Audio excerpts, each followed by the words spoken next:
Hey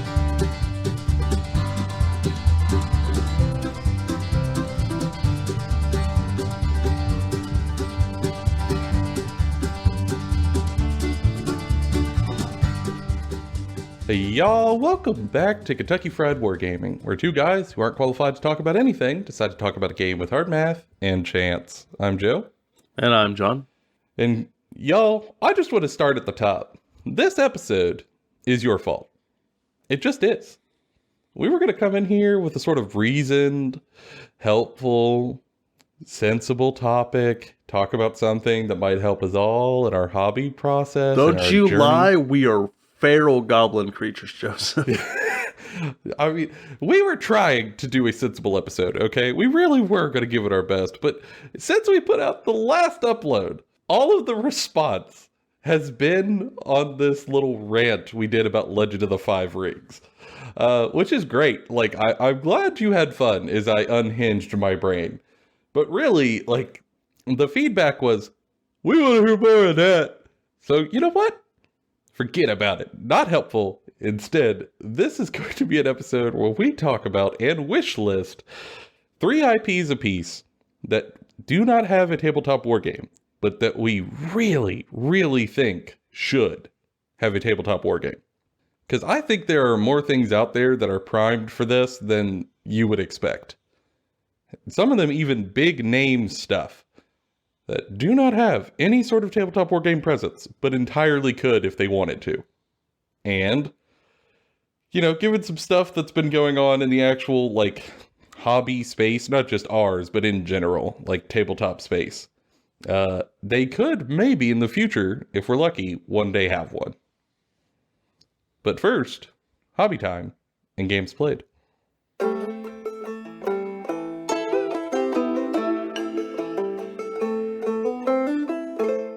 All right, John, what you been up to?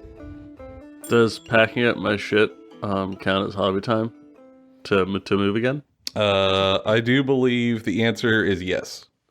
All right, cool. That's what I've been doing hobby-wise. I was so glad you brought so much depth to this segment, John. Yeah, I've run an infinite well of work I've done. No, in hobby news, I guess, like, I'm kind of refocusing on what I'm going to work on for the rest of the year. Like, to not overbook myself with hobby. Like, it's probably going to be mostly Seraphon, probably going to work on some Star Wars Legion stuff, while I patiently wait for World Eaters. I was just going to say, World Eaters are on the horizon, my dude. Yeah, and, like, we've seen the new Berserker, gonna get that. Like, but I'm going to play some Dark Angels and Horse Heresy, because, I'm a plebeian. But I think waiting to not jump into every pool at the same time would be a good idea, and instead just, like, doing it in pieces. Yes, chop your body up, throw each limb in one pool. And, like, I'm going to try to take it slow. Like, I know the World Eater stuff's going to come out, and I'm going to be itching to, like, build it all and play it, like, immediately, but I think I'm instead going to try to take the slow path. Yeah. It's funny you say that. I was literally having the same thoughts about squats, that, like, when they drop, I'm probably just going to take them one unit at a time. Yeah, like, I would love to do the thing that the old way of doing it, like when I first started this thing, where we both just kind of get some troops and maybe a couple of HQs, and we play a couple of games, and then we go out and buy the units we think are neat, put them together, and then play some more games. The slowest of slow grow, if you will. Yeah, like, not even super structured, just be like, hey, man, we're going to play, like, 500-point games for these couple of months, and then next couple of months play 1,000-point games. Get whatever the fuck you want. Like, we'll just play some games. I don't think that's a bad way to do it, both for my wallet and just for the hobby load. Like, yeah. Trying to, like, paint a whole damn army, that's a lot. Yes, and also, like, Crusade's a lot of fun, but it's also a lot of bookkeeping. Yeah, and I kind of just want to learn the army without the Crusade rules, because the Crusade rules add a bunch of extra mechanic and stuff, and I kind of just want to learn how to play the thing. That's fair. I don't blame you. And as we've talked about, 9th edition has a ton of rules. Yeah, it is a bit cumbersome.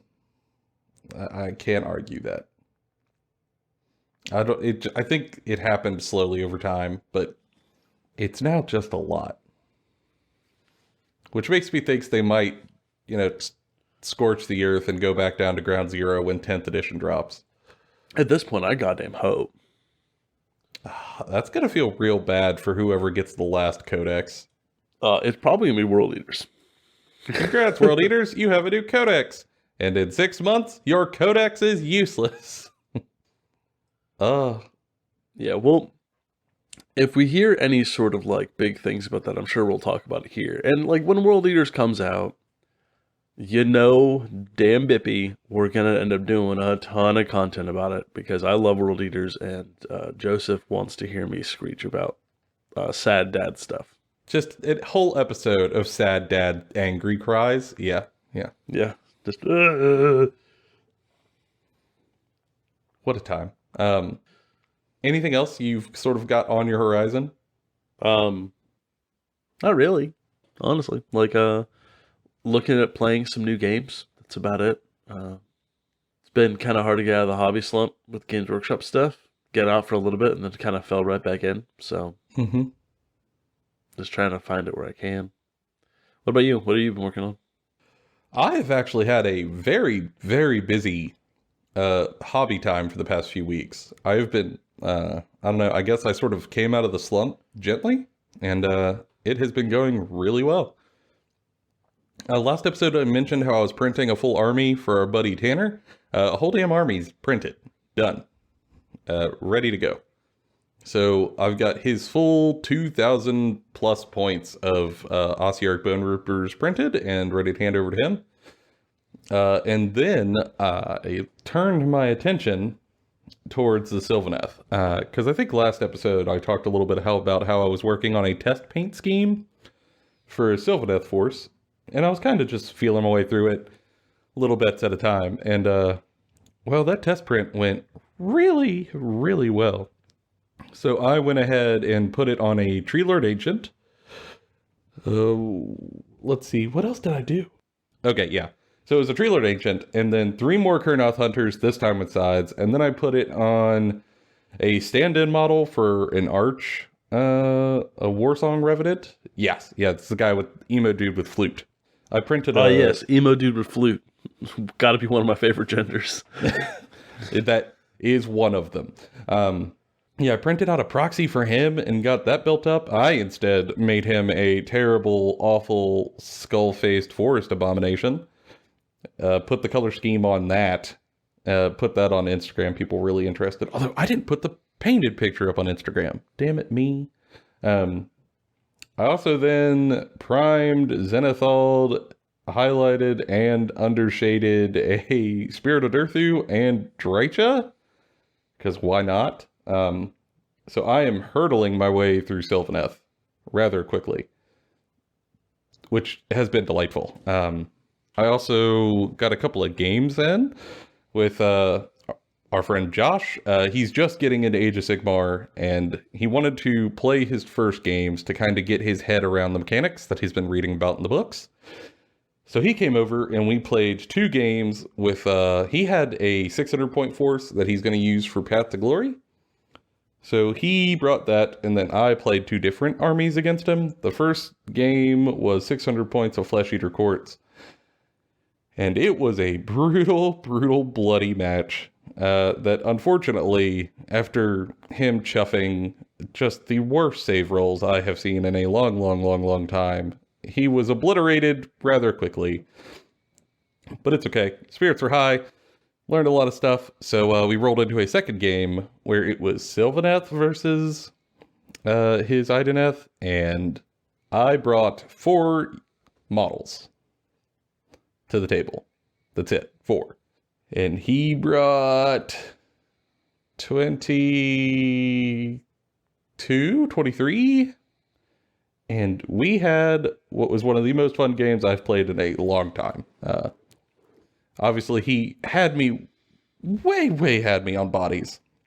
But I was able to try to use some tactics to leverage him and hop around the field to still try to fight for objectives despite only being 4 models. And in the end, it was a very, very close Sylvaneth victory that went the entire length of the game. We went right up to the minute. My Single hero was down to 1 wound. His hero was fully fresh, but the rest of his army had died. So I just ended up winning on objectives. But my God, what a fight. And it was really cool to help him learn, because I think he walked away really excited to play his Idoneth in his Path to Glory campaign, while also learning a lot of the base mechanics rather quickly, which was really nice to see. And also, that meant I got to play with the new Sylvaneth book for the first time, and holy shit, was that a blast. The new forest mechanics are so good. So good. Yeah, they seem much more playable, and like, yeah. I don't know how else to put it other than just it looks like it makes the game more fun and less finicky. Yes, it felt infinitely better than what I'm used to in all the right ways. So yeah, I had a blast with Sylvaneth, and after that I just sort of got inspired to keep on painting them, so I got a whole lot of shit painted. The Durthu and Draicha aren't done yet. I've still got to like put vine colors on them and then do their magic. Well, for Durthu, a magic weapon. For Draicha, her beehives. But yeah, I've had a hell of a progress for painting. Oh, and then in other minor news, my knights finally got here after, a month and a half of waiting. So I have built one of my armigers so I can get ready to try to paint it, and I've just got to put some magnets in it before it is ready to be primed and painted. And then I've got to put together, 2 more armigers, I think? Yeah, 2 more for my 1,000 point list. And magnetize them all. So I'm having a whole bunch of progress over here. Although some of my progress was stymied because of my 3D printer breaking in the weirdest way that I'm just going to have to try to fix with 2 pairs of vice grips. Like, I went to go take the nut off of one of the stems of the vat, and the actual inner stem is spinning along with the nut. So, like, there's no way for me to twist it off. So I have to, like, go get a pair of vice grips, put it on the stem, hold it still, and then get another pair of vice grips, put it on the nut, and twist it to try to pop this thing loose. Huh. Yeah. Weird. It's never done that. I have no idea what happened. But something got in there. I mean, I cleaned and disassembled my printer last weekend, and I also dealt with some weirdness while doing it. They're weird. They're weird little machines sometimes. Mm-hmm. It's okay. I'll get it fixed and back to running. It's not a huge deal. It's just a bit of a pain. I only have 1 pair of vice grips because, I'm a normal human being, but now I'm just going to go buy a second pair. Man, you bought the second pair, now you're going to buy a third and a fourth. Now you're going to have a pair of vice grips everywhere inside of your house, in your glove box, and also 1 for every pair of jeans you own. Just treating it like I treat flashlights. Just vice grips and flashlights everywhere. And pocket knives. You gotta have, everybody knows, like, by the time you're 30, every grown man needs to have 13 pocket knives, 47 flashlights, 17 channel locks, and, 12 vice grips. I don't make the rules. You just learn that you got to be prepared for whatever life could throw at you. And apparently every problem can be solved with those particular tools. Yes. What a time. Yeah. So it's a weird little problem. I know how to fix it, because at least it's a simple problem. It's just a pain. It's a tiny pain. So that's on my list for this week, to get that fixed. Yeah, otherwise, man, I've had a jam-packed hobby time, which is a nice feeling compared to where I was in the slump a month or 2 ago. Oh, and also, after we get done recording today, I'm going to run up to an IKEA so I could get a display cabinet that I've been waiting to come into stock for months. So, I'm going to call that hobby as well. I mean, it's directly for displaying minis, so it counts. But I think that's pretty much it. Man, it all kind of blends together during this time of year. There's so much going on, but yeah, I'm looking forward to putting stuff up, and I'll put the painted Forest Abomination on Instagram a little later today. Absolutely. I'm sure everyone will be very excited to see it. I hope so. I'm really proud of how it turned out. But Seth, play the music.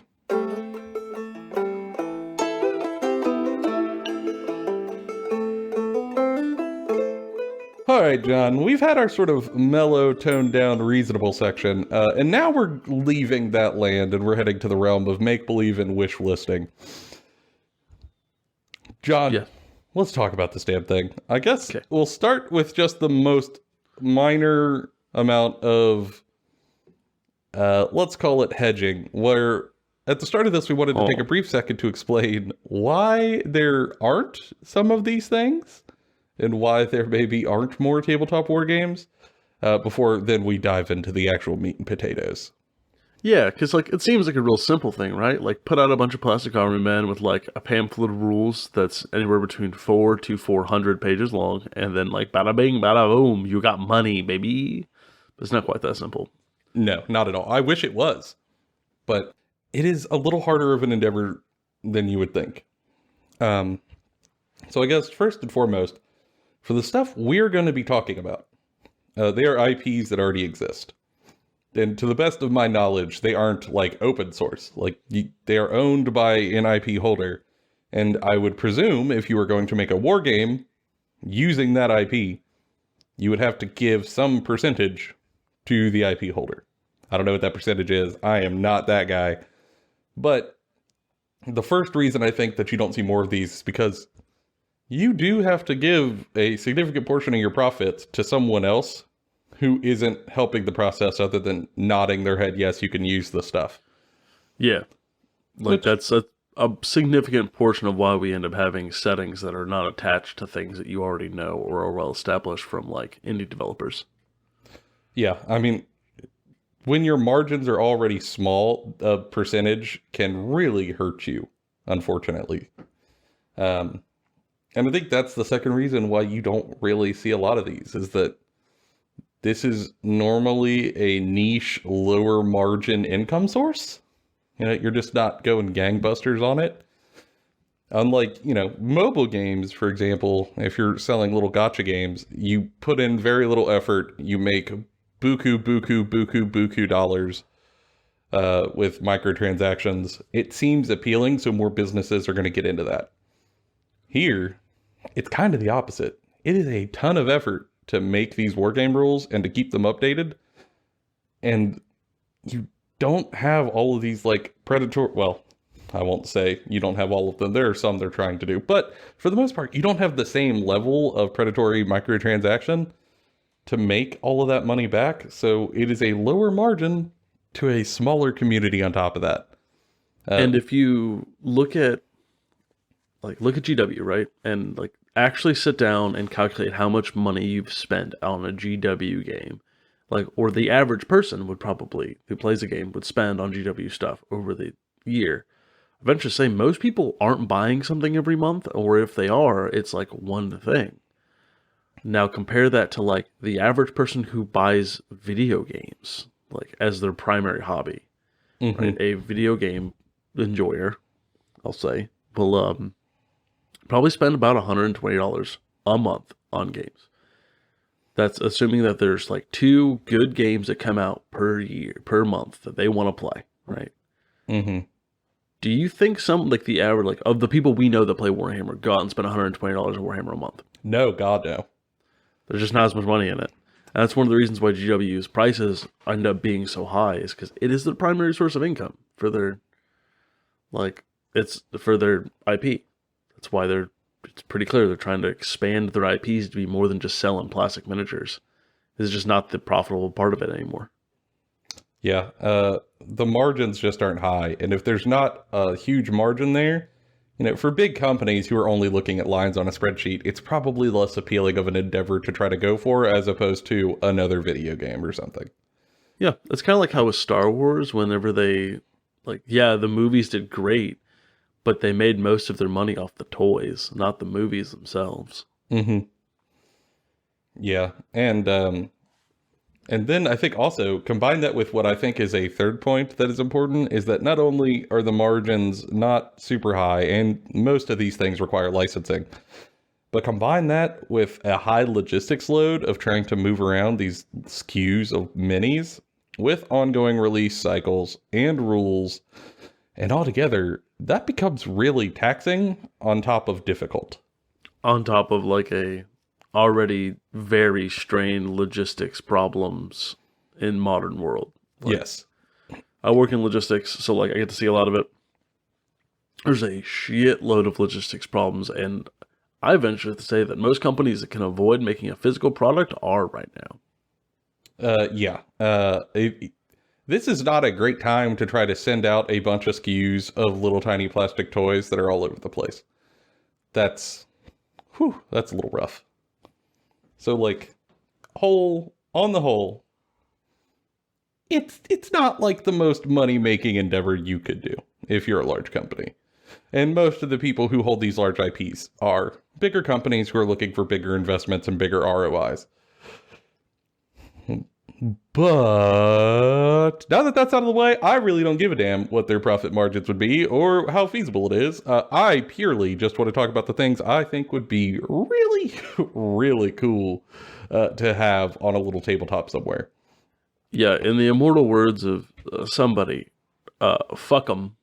Capitalism sucks. These are neat IPs that I've gotten from other corporations that I want to talk about as actual games. Yes, for the love of God. So we got 3 apiece that I think are actually pretty good. Mine in particular, I feel very strongly about. The third one will not surprise anyone who listened to last week's show. But John, why don't you start us off? What's your first one? Well, I've got 3, like you said, Joseph. I changed my last one, and that's a little surprise for you, Joe, when we get to it. Ooh, spicy. Okay. Yeah, but my first one is going to be pretty easy. Most people are going to recognize it. I think as a fantasy setting that would be very cool is World of Warcraft as a tabletop skirmish game of sorts. For those of you who knew the World of Warcraft trading card game that was out, they had this really cool raid way of playing the game where instead of just fighting each other as heroes, you could fight like this big arch enemy, which is a lot of fun. I think that would be a fun thing to have as like a 4 friends fight 1 friend game mode, right? For this miniatures game that is skirmish based, where you build a team of heroes, like 5 heroes that are all based around like the different classes from the actual game, or like heroes from the actual game, where like you pick upgrades to pick like what their things are, and then you put the little heroes on, you fight. It's like kind of like D&D but bigger. Thrall, Cad Bane, not Cad Bane, Bane Bloodhoof, there we go. Yeah. My brain went Cad Bane. Wait, no, that's a gunslinger next to Thrall. I'm here for it. Vol'jin, Sylvanas, all the name characters that you know and some of them love. Yeah, and then have like the ability to make your own version with your own named heroes. So you can make, maybe if you play the game online, you can now play the game physically. And I think that'd be a lot of fun. I think it'd be really cool. And there are multiple factions and races you could kind of pluck from, which could give you interesting sub-factions. And it's always expanding, and there's a very deep well of lore to pull from. I think that there's a lot of play in that content. Well, and also, it's an easily recognizable name, which, let's be honest, matters when you're trying to get a foothold in the market. Like Star Wars Legion, for example, don't get me wrong, it is a crisp, fun, really good rule set. But we cannot deny that part of what made it big was that it was Star Wars, so people recognized it off the bat. Yeah. And I think that World of Warcraft would do the same. Yeah, and I also think World of Warcraft has the benefit of it being, like, their story, their lore, is not extremely good. Like, it is very akin to, like, something like a Marvel, or like a DC, where it's digestible. Like, it is relatable. It is, like, Saturday morning cartoons and, like, comic book superhero smash 'em up. Yeah. It's not like a Berserk or like a very niche section. Like, it's very broad. And I think that it helps as well. Because then it feels like heroes and like big bombastic heroes and big bombastic villains punching each other. Which can be lots of like dumb fun, which is a great time. Yeah. That sounds awesome. For me, my first one is I'm actually going to change up the order. Because, John, I was thinking about my 3, and I think my number 1 has more gas than my number 2 does, shockingly. So my first one that I'm going to throw out there is Gears of War. It's a series that I absolutely adore. I've been playing it since the Xbox 360 when I was younger. I have read the books. I dived deep into the lore. I still think the games are incredible. But I think this would actually be a fun game to put on a tabletop. And you could put it in size between a skirmish game and a full-scale war game. I think like a Legion size would probably be best. Like 5-man squads for the most part. But yeah, like 5-man squads with maybe a vehicle or two. Yeah. With like not the huge vehicles, but we've seen some that roll around in the game I think would be cool. And you could set up a faction system. You got the COG, you got the Outsiders, you got the Locust, you got the Lambent, the UIR, all of that stuff. And you could pick your faction, which would have its own faction rules, and then pick from models that we've seen in the lore from each of those factions. You build yourself a little force, you get a couple of HQs, bada boom, bada bing, you're on the table, start fighting. And what I think is really important is that if you make it a smaller board size, it could feel more close quarters, as the games always did. Like, let's be honest, when you play Gears of War, you're not 360 no-scope sniping from 200 yards away. Like, even when you use the sniper rifle, you are not very far. You're just far by Gears of War terms, because they designed it to be close for a reason. And I think you could do the same thing with the war game to make it feel closer.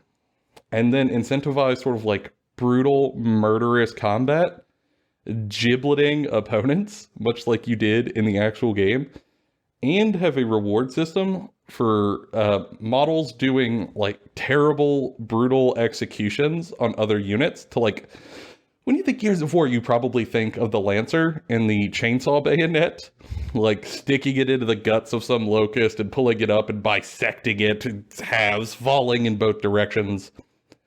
Do that.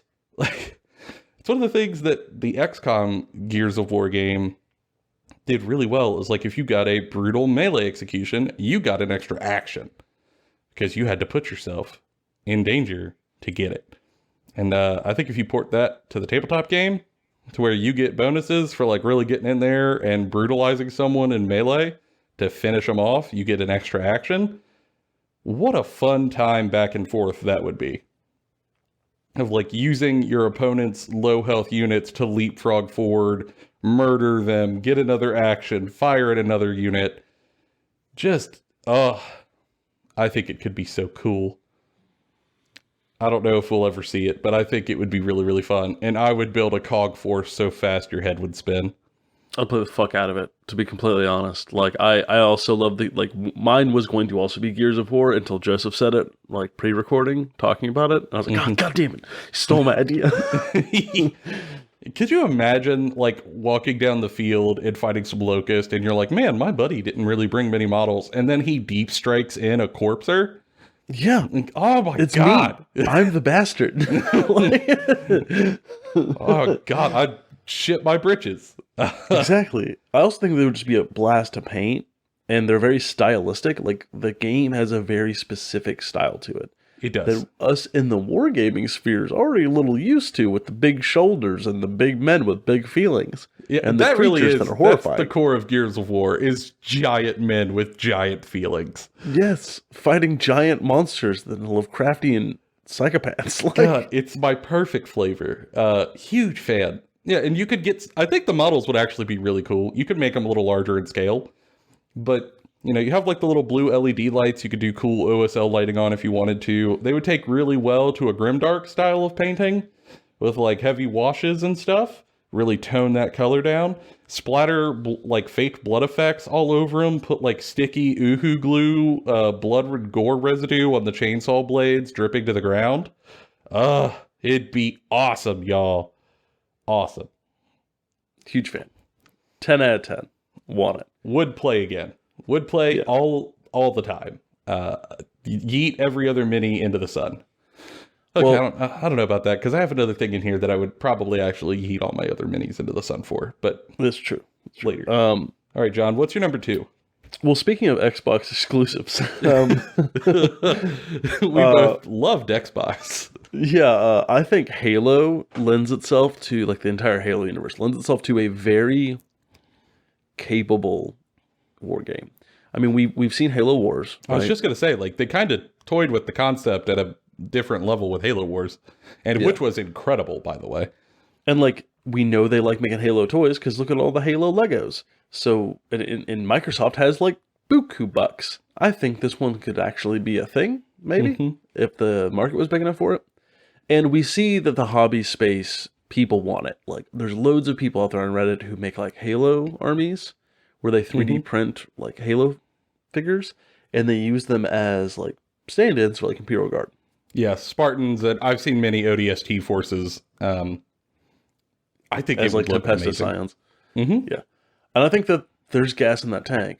But similarly to the Gears of War thing, I think it would make more sense as a Legion based, like sized game, where like you might bring one or two vehicles, like maybe a one tank or like maybe multiple warthogs, but not like 40K where you're like, here's my 4 tanks and my 6 squads and my 7 characters. Like I think having a smaller board and a smaller game is more fitting. Yeah. I think if you go bigger, it kind of will become hard to break into the market.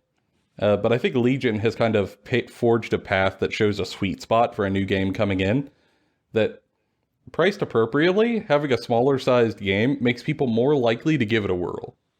Like, Same if thing you- for like Game of Thrones, A Song of Ice and Fire. Like, it is cheaper, but also the armies are smaller, which makes you more likely to be like, I'll give it a try. You know, I don't have to spend $800 of minis. Yeah, like if I can walk up to a buddy that I know plays Halo, has read all the Halo novels, and it's just like it's kind of their thing, and I go, "Hey, you know how you really like the humans? I'm gonna play the Covenant, and I'm gonna get like a bunch of aliens to fight your humans, and we can both get this done with like a starter box, $100, and we can play this right now." There's so many people who would hop on that because there's such a time between the Halo games, and those people stay like invested. Forever. They would I mean, absolutely play this. yeah, especially, I mean, like, like, if he gets to play Master Frickin' Chief and you get to play the Arbiter, like, it's so good. You could actually put Yes. cool characters on the battlefield. Alongside these armies that we all know and love. And you bet your bottom dollar, if I play Covenant, every time you shot my grunts, I'd scream, "Run away! Run away!" Just so good. Making terrible pug noises at the table as you target them. And I'm gonna take a moment from this hypothetical argument to say, like, I think these can happen. These become more likely to happen in the future because we're currently dealing with this situation where like board games and D&D are getting increasingly more popular. Yeah, they are. Particularly with a younger generation. And for me at least, and most people I know, it starts with like D&D and board games and like Magic, and then like 5 to 10 years later, you're like, oh, I'm gonna play some fucking miniatures. Hell What happened yeah, to me? I'm getting old. I don't want to go out and do dumb stuff. I'm gonna sit inside. I'm gonna paint my little figurines. I'm gonna play them against my buddy I've known since I was 7. Like, that's a thing that happens, and I think that is more likely to happen in the future. But if I'm being honest, I think a lot of the audience that is like into D&D right now wouldn't really be into Warhammer and Age of Sigmar particularly. I mean, you've seen some people try to get into it, but it's a hard thing to like break through to. It's easy to bounce off something that colossal. Yeah, and not only is it like a colossal lore dump, but the setting itself is a little dark for some folks, and on top of all of that, from a rules standpoint, they're rough. From a model standpoint, they're rough. They are not what I would call beginner-friendly tabletop war games. Mm-hmm. Like, I would call them hard games to get into from the sheer investment. Yeah. So I think as the gaming sphere grows and we get more games and we get more IPs, then in here you're gonna see a change in like having smaller, more Legion style games, which I think are better for the mass consumer audience. Maybe not like people like you and me who are just super into war games, but like average Joe can probably fit some room on a shelf for a force of Halo dudes that's maybe 50 miniatures top. At most, yeah. And that's with having options for units to pop in and out of the army. Yeah, and all of which he spent maybe $250 total, like, on his whole force. Over the course of like 6 months or something, as he got into this cool thing for a little bit. Yeah, I think it's a much easier pitch, and even more easy, and I think it's an even easier pitch for skirmish games. My God. My next one that I'm going to pitch is Skirmish, and I think there's something to it. Like, the smaller the scale, the less money, the easier it is to hop into. And add a really likable IP on top of that. And I think some of these aren't as far-fetched as they would have been 15 years ago. Like, I don't think any new IP comes into this sphere doing the GW thing. Like, GW is so well established, they can look at you and go, Horse Heresy, 3,000 points, 200 models on the table. And people will do it. Like, hell, I'll do it. Like, same thing with like Skaven in Age of Sigmar and like all this other stuff, because they're supposed to be these kind of colossal games, right? Yeah. I don't think new games are going to come in and try to do that. I think that's too risky of a business proposition for them. So, yeah, it just seems unlikely. But I think the what we're pitching here is more at the appropriate level of, actually, this could work, by God. Yeah. But tell me about the skirmish game you got. I know what you're going to say, Joe, but I wanted you to hear it. Sure. So, for people out there, much like the Legend of the Five Rings thing I talked about last time, I am oftentimes really inspired by wonderful settings and lore. And for me, growing up, my favorite lore for any tabletop game or sort of like books that I ever read was a RPG called World of Darkness. And World of Darkness, the general premise is that it takes place in modern day world. Well, yeah, the book was written in like 1995, so it's a little dated now, but the concept is it takes place in our modern day world. But everything that has ever gone bump in the night exists. And within this large setting, they have like books you can play of different sort of communities that exist in these dark nights. And you make characters existing in these big expansive worlds, trying to make your place amongst treacherous, villainous, vile creatures to survive and accomplish your goals. And these books were really good. Each one was sort of like their own sub-RPG, some of which got really popular. Like if you've ever heard of Vampire the Masquerade, where you play a vampire in modern day knights from a different clan trying to exist in this occult society that hides below the surface. That's World of Darkness. It's one of the books. My favorite is Werewolf the Apocalypse, where you play magical, shape-shifting eco-terrorists fighting in the physical realm and in the realm of spirit to try to protect Mother Earth, essentially, from being killed by the forces of corruption. With all sorts of different tribes in there with different personalities.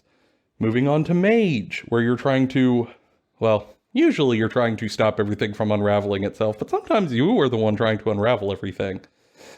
Into Hunter, where you are playing humans hunting these terrible monstrosities that you should not be hunting. To weird stuff, really weird stuff, like Changeling, where you are humans who had sort of like the story where you fell into the realm of the Fae and you met the Goblin King, but the Goblin King actually was just made of 80,000 eyes, and he decided you would be a great tree in his forest, so he turned you into nothing but leaves, and then one day you found a way out, and now you're back in human society. Oh wait, you were actually replaced by another creature, so you can't go home. Oh yeah, and by the way, now you are forever sort of part tree and kind of look like a bush. How do you survive? So yeah, man, that's wild as fuck. it's a time. These are great settings. And I think that, like, it has survived so long because it is, like, there is a setting for everyone, depending on what you're into. In the World of Darkness, it's why they keep coming out with stuff for it, because people keep wanting it. I think this would be a kick-ass skirmish game. And I also think there's a significant lack of, like, urban fantasy in wargaming right now. Mm-hmm. There is, like, it's an almost dead genre. It's weird. And I think World of Darkness would fit so goddamn well. And I'm not just saying this because, like, I love it. No, but I think it has gas. Yes. Like, there's a whole bunch of I still desperately want to cyberpunk. run a mage game. Like, I desperately want to play run a mage game, Joseph. I You've done know. this to me. Mage is your go-to. For me, will always be werewolf. God, I love werewolf. Yeah, I like. There's a bunch of cyberpunk games, and like, there's a bunch of fantasy games, but like, there is very little of this particular junction of flavors. I just want to paint werewolves and watch The Crow. All right, like, right, exactly. I want to watch Ginger Snaps and kick the shit out of somebody with a bunch of fancy vampire minis. I want to watch Lost Boys and paint a fucking mall goth wizard. An actual mall ninja vampire. So I think this would be great as a skirmish game where you choose one of these sub books that you're going to play out of, each with their own faction rules. So you are playing vampire. You are playing werewolf. You are playing mage. You are playing hunter. You are playing changeling. And there are rules supporting each of them. And you make your own force out of units that exist in those settings. So vampires with different, for example, vampires have different vampiric gifts. You build those before the game starts. For werewolves, they have different, well, I guess, yeah, gifts. Werewolves have different, like, little magic spells you can choose, sort of. They're all different names. I'm not going to bore you with the actual terminology. Someone out there is like, no, you got it wrong. Like, I know. All right, I get it. But yeah, you choose, like, your squad beforehand. You choose your mage's abilities. You choose their circles, their powers. And then you set down on a dense, multi-layered table of, you know, you could be urban, it could be forest, it could be somewhere in between, whatever you want. It could be industrial. And then you go to battle with the other person. Your force versus their skirmish force. Because in the game, this is how this works. Like, the overriding theme in World of Darkness is that these monsters are horrifying, but there aren't many of them. For most of them, they've been pushed into the shadows by humanity so thoroughly that their numbers are low. So it makes sense for it not to be a war game. And you take your handful of models and you throw them at each other. And for more depth and modeling flexibility, you could get deeper into these sub-factions. For example, in Vampire the Masquerade, there are 13 vampire clans in the book that each have their own lore and their own motivations and their own special abilities. You could have sub-factions within the vampire, like, skirmish rules, so you can choose which clan you want your vampire to come from.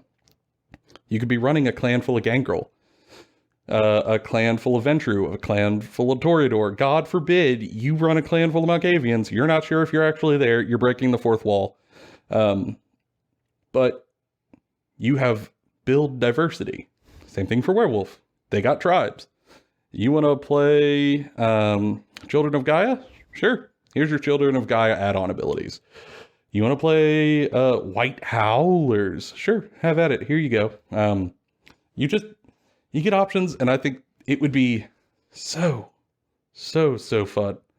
And it would give you a whole bunch of modeling opportunities and build opportunities. And I would go nuts for it. I would just go absolutely insane. But, you know, this one's a little more niche because it's not Halo or Gears of War or something that colossal. But I do think amongst, like, the nerd community, this is a fairly popular RPG. Only getting more popular, it would seem, with, like John mentioned, the younger generation coming up and finding some of these things after the sort of Critical Role surge of RPG players. So this might actually survive if it was made. And kind of giving this one a little more hope, White Wolf is a little more free with their IP.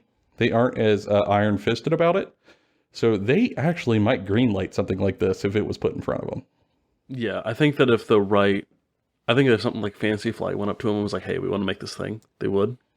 Hell, I even think like White Wolf might do it for the right indie developer if the system was right. Because if you also notice, like, their system of like dice pool in their tabletop RPG would probably lend itself really well. The D10? Like to a miniatures game. And I think you could make it to where it's exploding 10s, subtracting 1s. Yeah. Like I think you can make it where it transfers up really well and the blending between the two really works. Yeah. Not to mention the boards you could make from this would be gorgeous. So wonderful. So absolutely delightful. And I know my wife would go absolutely nuts for it. Like, actually, a number of the ladies in our playgroup would go ham sandwich on this game. Abso-fucking-lutely. Huh. Like, didn't make that realization until just now.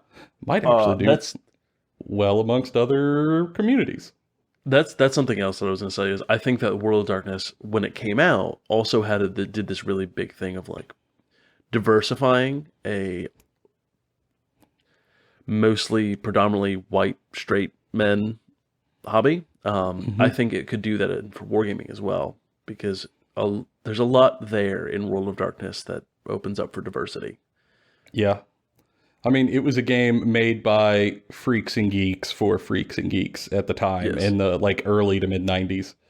So like the idea of the marginalized being the center focus of the game is not unknown.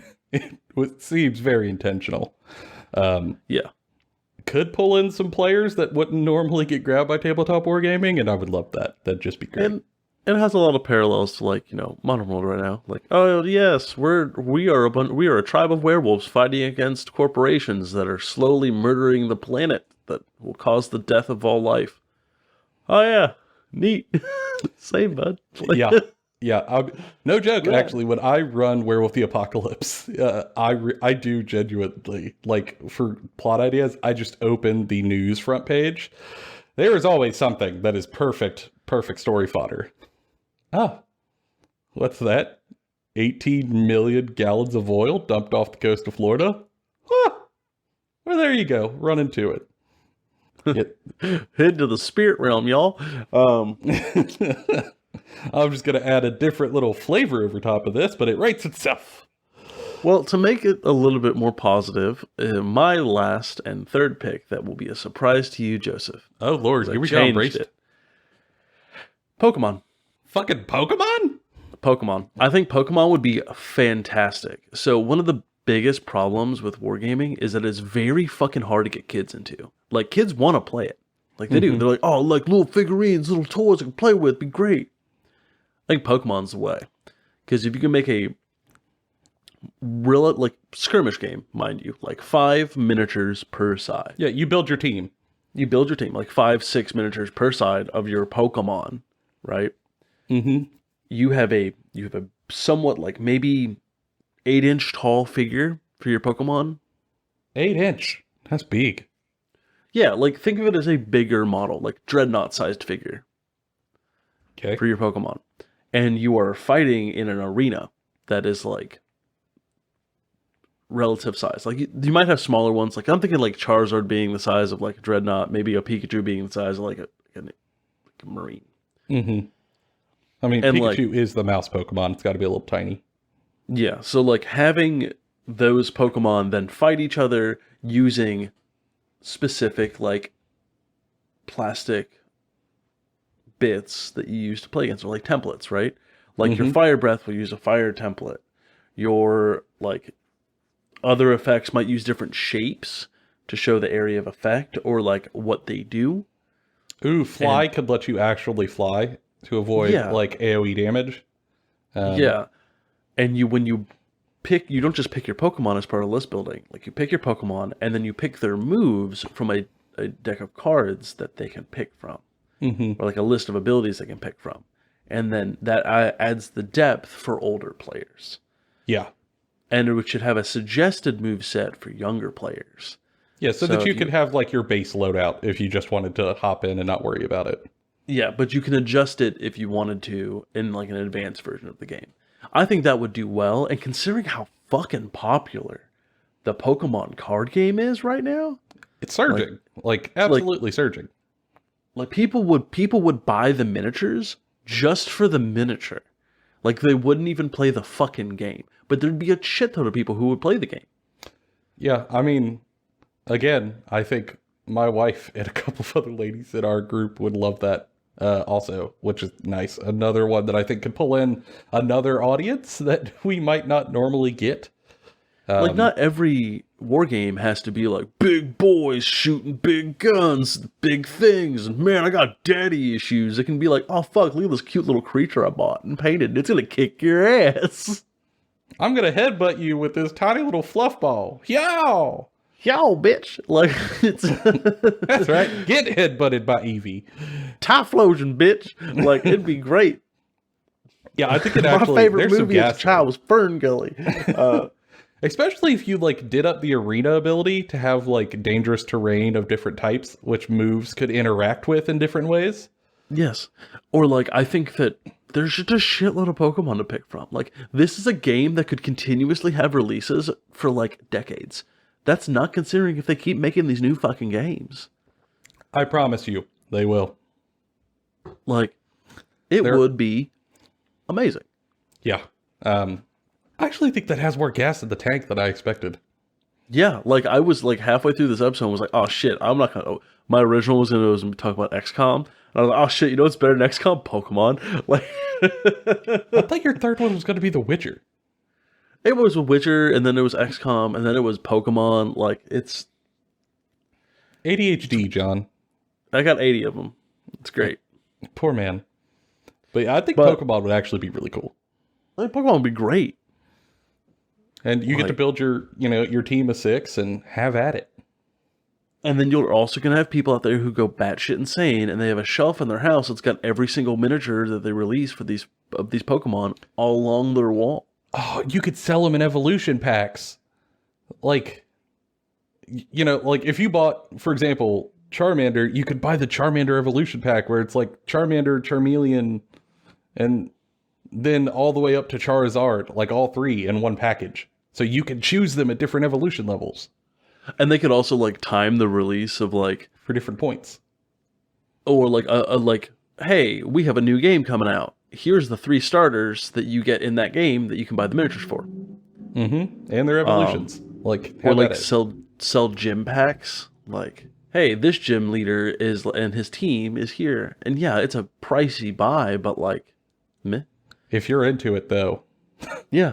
If these are priced at like $20 a pop, like $20 a miniature, right? Sounds like a lot if you need 6 of them, but like, someone would pay the $20 to get this little miniature, and these don't even necessarily need to be unpainted. Like they can be painted, especially if it's a kid-friendly game. Like they just buy it. You might repaint it if you like are one of the people like us that just really like painting shit. But like, just play a game. I would buy the hell out of a Pokemon miniatures game.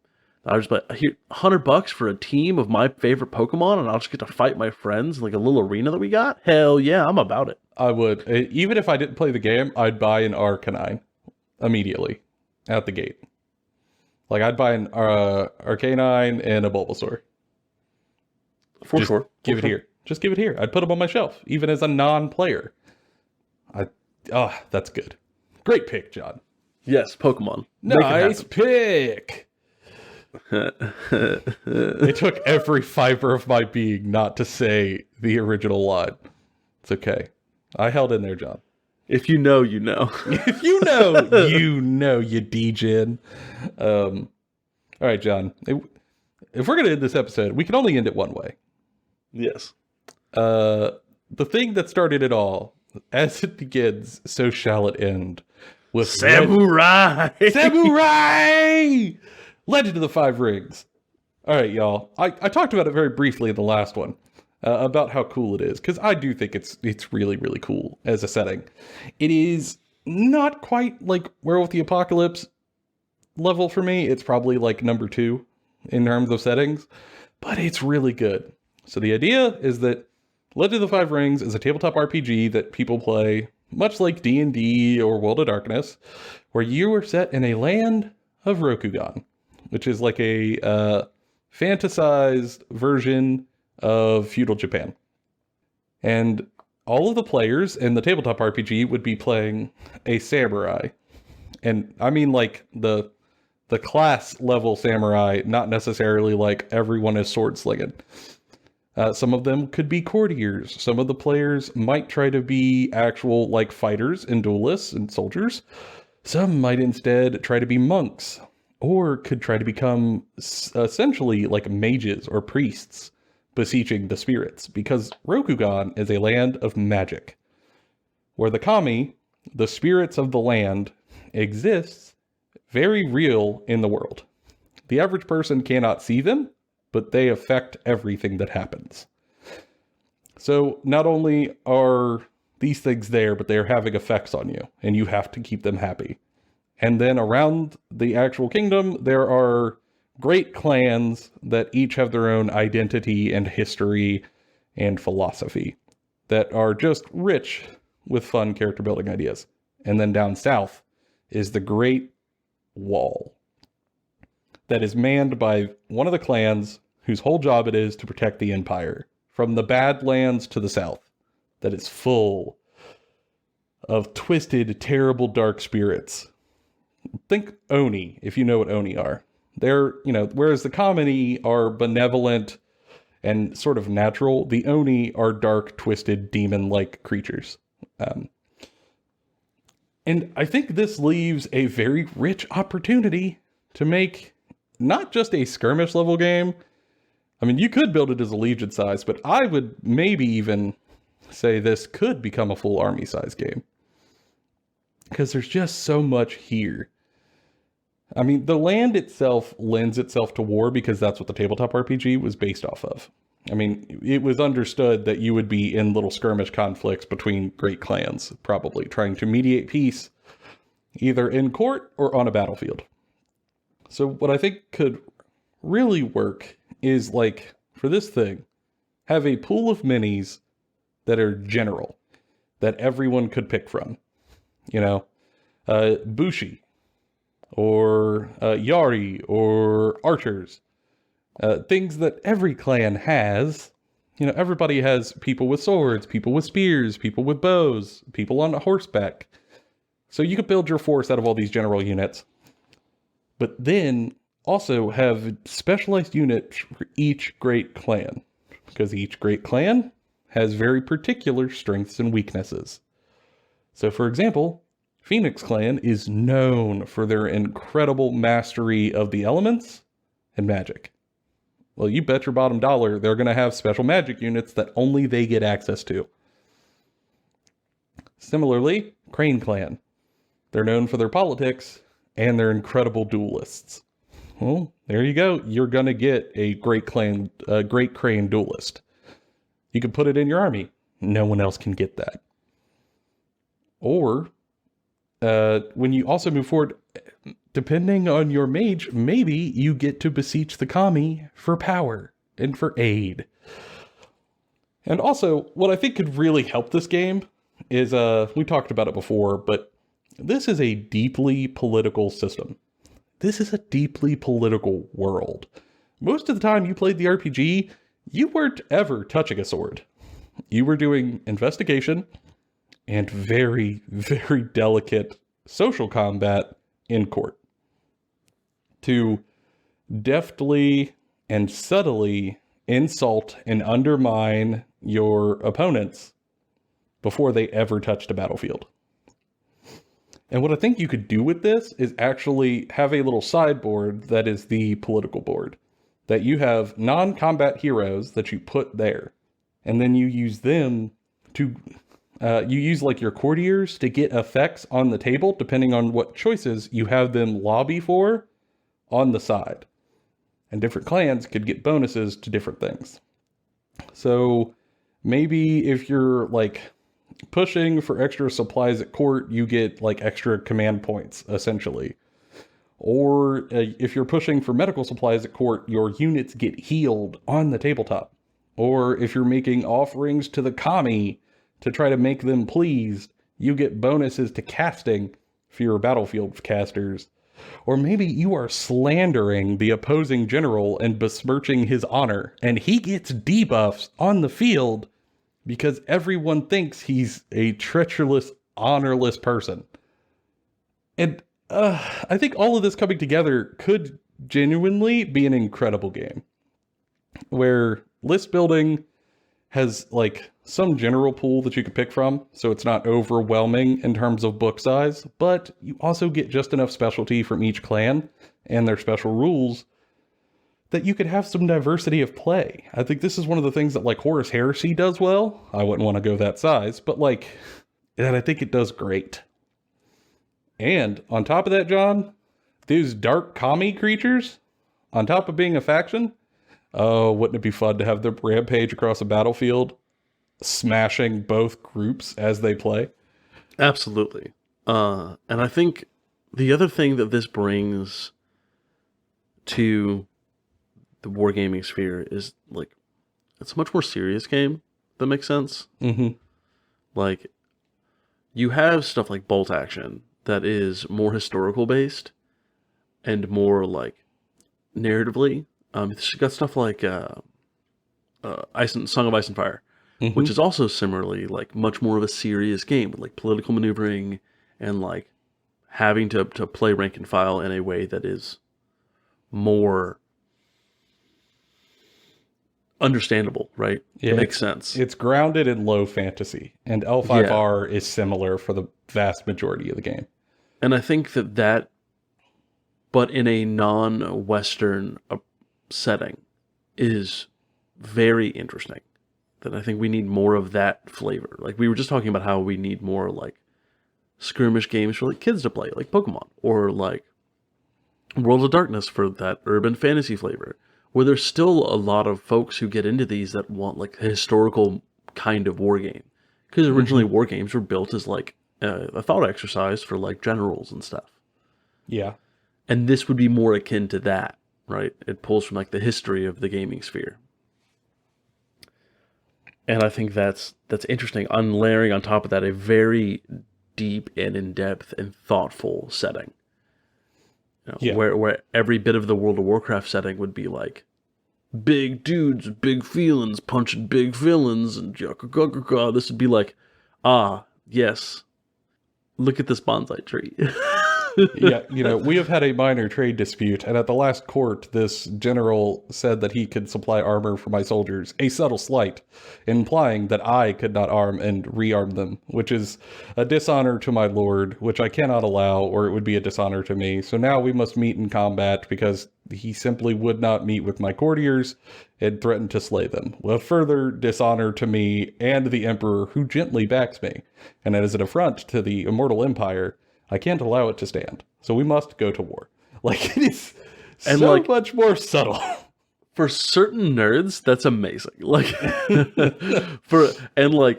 you talked about doing the L5R card game with your buddy and like drinking tea and doing that. That's what this feels like to me. It's like, we might play one game of L5R when I come visit for like 4 hours, right? We'll play a single game for 4 hours. But we also drank a bunch of tea and just had a time. Yeah.